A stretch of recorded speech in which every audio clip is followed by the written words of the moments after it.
Hi, welcome along. Another little video podcast about oscillators, taking the same printout as last time. Remove the offensive where it says amplitude and place that with an X, capital X for displacement. That's the only kind of bad news in terms of symbols. We get a nice simple V for velocity and A for acceleration.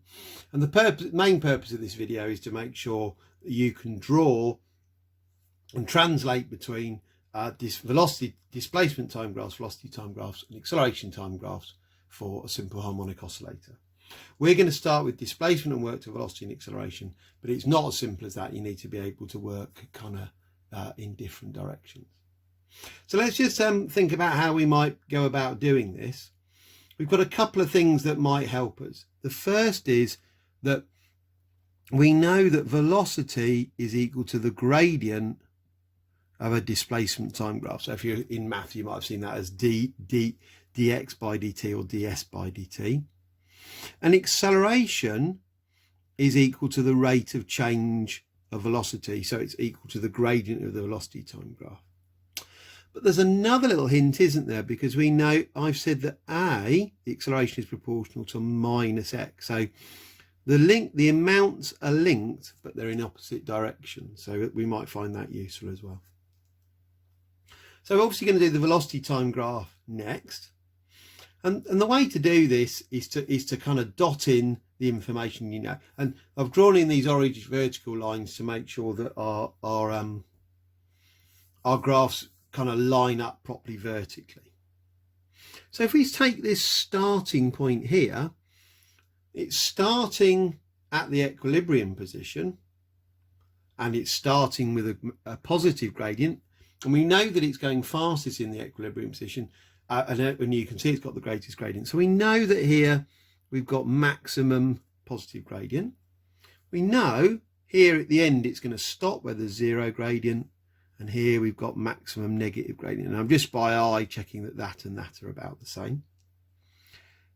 Here we've got zero velocity again, it's reached the edge, positive again. Maximum positive velocity there. I marked up the zero displacement there. It's annoying me that that's there, but we'll cope. Maximum negative displacement there and zero again.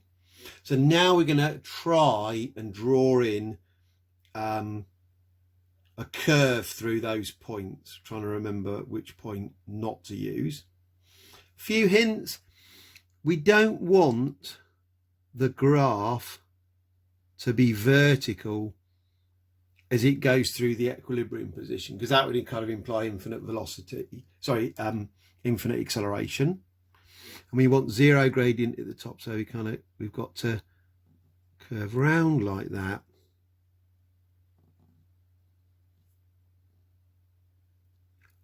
The exam board are strict about things like getting crossing the axes and the positives and the negatives the right way round, but they're reasonably flexible about a slightly off curve like mine, fortunately.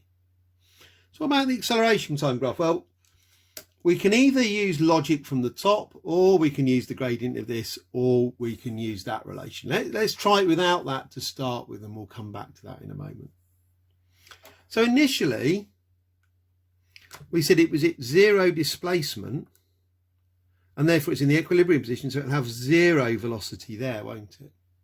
You look at the gradient of that line there, it's got zero gradient. That figures it's got zero acceleration from that extrapolation as well.